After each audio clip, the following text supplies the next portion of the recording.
as I can tell, the second stage of initiation involves sitting in a dark hallway with other initiates, wondering what's going to happen behind a closed door. Uriah sits across from me, with Marlene on his left and Lynn on his right. The Dauntless Born initiates and the transfers were separated during stage 1, but we will be training together from now on. That's what 4 told us before he disappeared behind the door. So, says Lynn, scuffing the floor with her shoe, which one of you is ranked first? Her question is met with silence at first, and then Peter clears his throat. Me, he says. But I could take you, she says it casually, turning the ring in her eyebrow with her fingertips. I'm second, but I bet any of us could take you, transfer. I almost laughed. If I was still abnegation, a comment would be rude and out of place, but among the Dauntless, challenges like this seem common. I'm almost starting to expect them. I wouldn't be so sure about that if I were you, Peter says, his eyes glistening. Who's first? Uriah, she says, and I'm sure you know how many years we've spent preparing for this. If she intends to intimidate us, it works. I already feel colder. Before Peter can respond, Thor opens the door and says, Lynn! He beckons to her and she walks down the hallway, the blue light at the end making her bare head glow. So you're first, Will says to Uriah. Uriah shrugs. Yeah, and you don't think it's a little unfair that you spent your entire life getting ready for this and we're expected to learn it in a few weeks? Will says, his eyes narrowing. Not really. Stage 1 was about skill, so sure, but none of us can prepare for stage 2, at least so I'm told. No one responds to that. We sit in silence for 20 minutes. I count each minute on my watch. Then the door opens again and Thor calls another name. Peter, he says. Each minute wears into me like a scrape of sandpaper. Gradually our numbers begin to dwindle, and it's just me and Uriah and Drew. Drew's leg bounces and Uriah's fingers tap against his knee, and I try to sit perfectly still, hear only muttering from the room at the end of the hallway. And I suspect this is another part of the game. They like to play with us, terrifying us at every opportunity. The door opens and Thor beckons to me. Go on, Tris. I stand, my back sore from leaning against the wall for so long, and walk past the other initiates. Drew sticks out his leg to trip me, but I hop over it at the last second. Thor touches my shoulder to guide me into the room and closes the door behind me. When I see what's inside, I recoil immediately, my shoulders hitting my chest. In the room is a reclining metal chair, similar to the one I sat in during the aptitude test. Beside it is a familiar machine. The room has no mirrors and barely any light. There's a computer screen on the desk in the corner. Sit, Thor says. He squeezes my arms and pushes me forward. What's the simulation? I say, trying to keep my voice from shaking. I don't succeed. Ever hear the phrase, face your fears? He says. We're taking that literally. The simulation will teach you to control your emotion in the midst of the most frightening situation. I touch a wavering hand to my forehead. Simulations aren't real. They pose no real threat to me, so logically I shouldn't be afraid of them. But my reaction is visceral. It takes all the willpower I have to steer myself forward to the chair and sit in it again, pressing my skull into the headrest. The cold from the metal seeps through my clothes. Do you ever administer the aptitude tests, I say? He seems qualified. No, he replies. I avoid stiffs as much as possible. I don't know why someone would avoid the abnegation, the dauntless or the candor maybe, because bravery and honesty make people do strange things, but abnegation? Why? Do you ask me because you think I'll actually answer? Why you say vague things if you don't want to be asked about them? His fingers brush my neck and my body tenses. A tender gesture. Now he has to move my hair to the side. He taps something and I tilt my head back to see what it is before I hold a syringe with a long needle in one hand, his thumb against the plunger. The liquid in the syringe is tinted orange. An injection! My mouth goes dry. I don't usually mind needles, but this one is huge. We use a more advanced version of the simulation here, he says. A different serum, no wires or electrodes for you. How does it work without wires? Well, I have wires, so I can see what's going on, he says. But for you, there's a tiny transmitter in the serum that sends data to the computer. He turns my arm over and eases the tip of the needle into the tender skin on the side of my neck. A deep ache spreads through my throat. I wince and try to focus on his calm face. The serum will go into effect in 60 seconds. This simulation is different to the aptitude test, he says. In addition to containing the transmitter, the serum simulates the amygdala, which is part of the brain involved in processing negative emotions like fear, and then it induces an hallucination. The brain's electrical activity is then transmitted to our computer, which then translates your hallucination into a simulated image that I can see on the monitor. I will then forward the recording to the dauntless administrators. You stay in the hallucination until you calm down. That is, lower your heart rate and control your breathing. I try to follow his words, but my thoughts are going haywire. I feel the trademark symptoms of fear, sweaty palms, racing heart, tightness in my chest, dry mouth, a lump in my throat, difficulty breathing. He plants his hands on either side of my head and leans over me. Be brave, Tris, he whispers. The first time is always the hardest. His eyes are the last thing I see. I stand in a field of dry grass that comes up to my waist. The air smells like smoke and burns my nostrils. Above me, the sky is bile-coloured, and the sight of it fills me with anxiety, my body cringing away from it. I hear fluttering like the pages of a book blown by the wind, but there's no wind. The air is still and soundless apart from the flapping, neither hot nor cold, not like air at all. But I can still breathe. A shadow swoops overhead. Something lands on my shoulder. I feel its weight and the prick of talons and fling my arm forward to shake it off, my hand batting at it. Feel something smooth and fragile, a feather. I bite my lip and look to the side. A blackbird the size of my forearm turns its head and focuses one beady eye at me. I grip my teeth and hit the crow again with my hand. It digs its talons and doesn't move. I cry out, more frustrated than pain, and I hit the crow with both hands, but it stays in place. Resolute, one eye on me, feathers gleaming in the yellow light.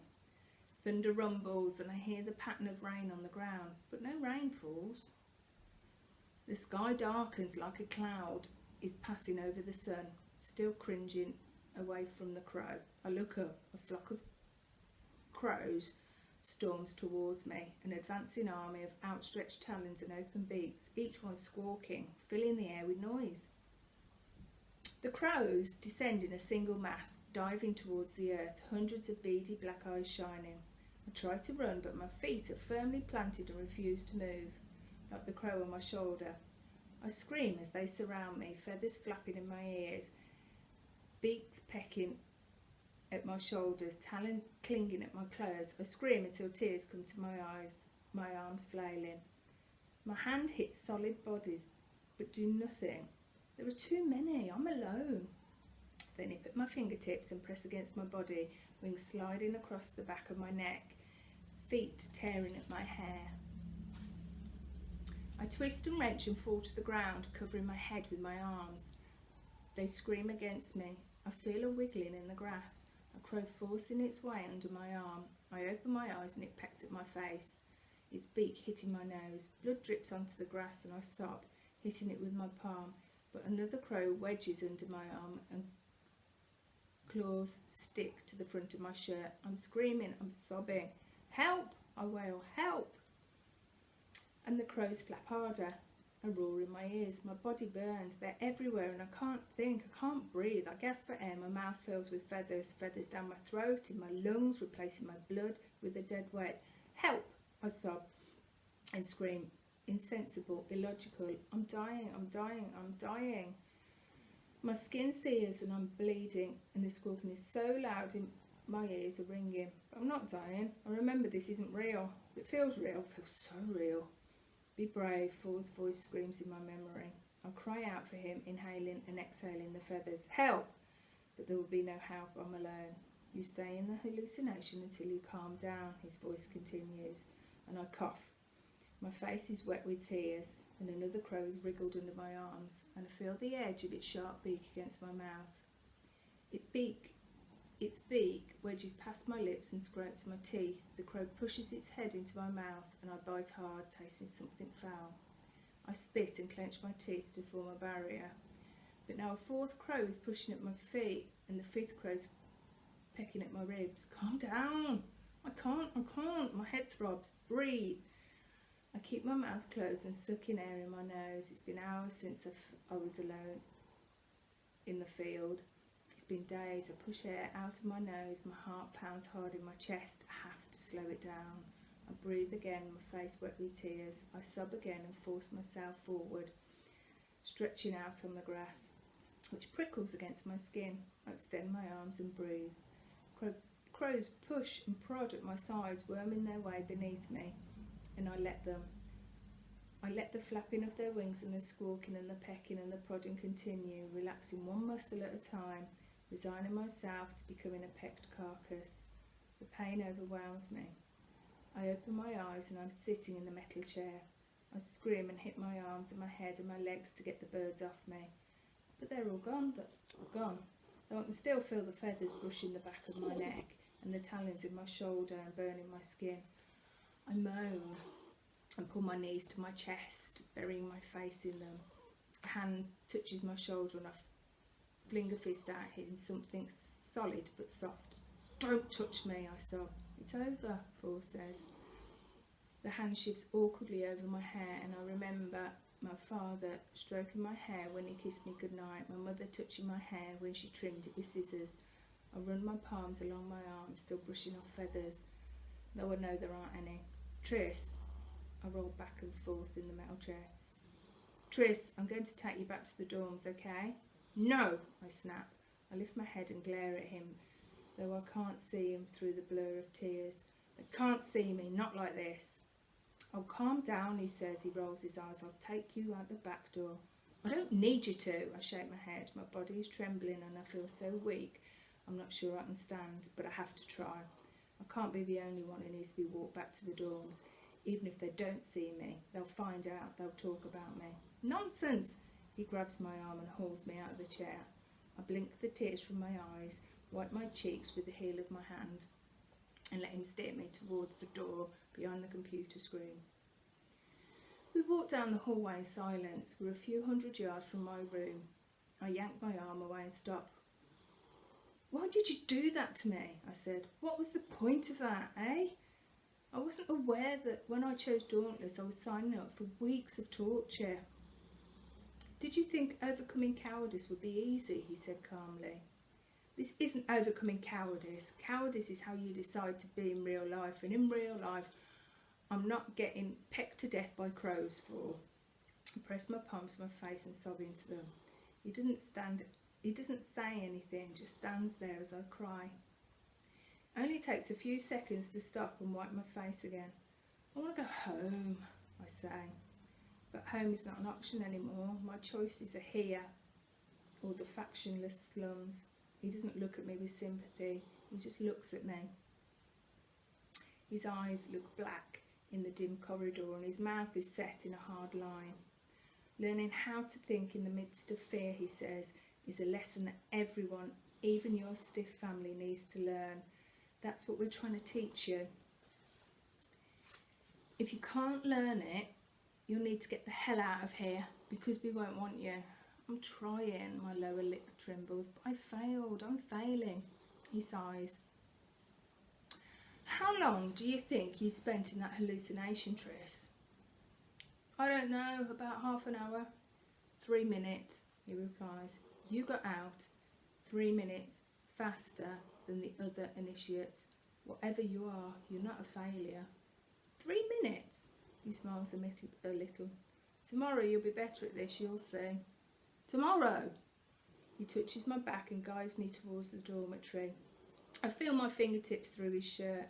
Their gentle pressure makes me forget the birds for a moment. What was your first hallucination? I say, glancing at him. It wasn't a what as much as a who, and it's not important. And are you over that fear now? Not yet. We reach the door to the dormitory and he leans against the wall, sliding his hands in his pockets. I may never be. So they don't go away. Sometimes they do, and sometimes new fears replace them. His thumbs hook around his belt. But becoming fearless isn't the point. That's impossible. It's learning how to control your fear and how to be free from it. That is the point. I nod. I used to think that Dauntless were fearless. That's how they seemed anyway. But maybe what I saw as fearless was actually fear under control. Anyway, your fears are rarely what they appear to be in simulation, he adds. What do you mean? Well, are you really afraid of crows? He says, half smiling at me. The expression warms his eyes enough that I forget he's my instructor. He's just a boy talking casually, walking me to the door. When you see one, do you run away screaming? No, I guess not. I think about stepping closer to him, not for any practical reasons, but just because I want to see what it would be like to stand that close to him, just because I want to. Foolish, a voice says in my head. I step closer and lean against the wall too, tilting my head sideways to him, as I did on the Ferris wheel. I know exactly how much space there is between us, 6 inches. I lean, less than 6 inches. I feel warmer, like he's giving off some kind of energy that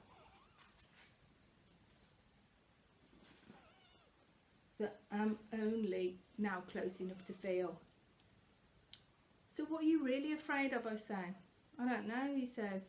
Only you can know. So what am I really afraid of? I don't know, he says. Only you know. I nod slowly. There are a dozen things it could be, but I'm not sure which one is right, or even if there's a right one. I didn't know becoming Dauntless would be this difficult, I say, and a second later I'm surprised that I said it, surprised that I admitted to it. I bite the inside of my cheek and watch Fall carefully. Was it a mistake to tell him that? It wasn't always like this, I'm told, he says, lifting a shoulder. My admission doesn't appear to bother him. Being Dauntless, I mean. What changed? The leadership, he says, the person who controls the training sets the standards of the Dauntless behaviour. 6 years ago, Max and the other leaders changed the training methods to make them more competitive and more brutal. It was supposed to test people's strengths, and that changed the priorities of the Dauntless as a whole. But you can guess who the leader's new protege is. The answer was obvious. Eric. They'd trained him to be vicious, and now he'll train the rest of us to be vicious too. I look at Ford. Their training didn't work on him. So if you were ranked first in your initiate class, I'd say, what was Eric's rank? Second. So he was their second choice for leadership, I nod slowly, and you were their first. What makes you say that? The way Eric was acting at dinner the first night, jealous, even though he has what he wants. Ford doesn't contradict me. I must be right. I want to ask why he didn't take the position the leaders offered him.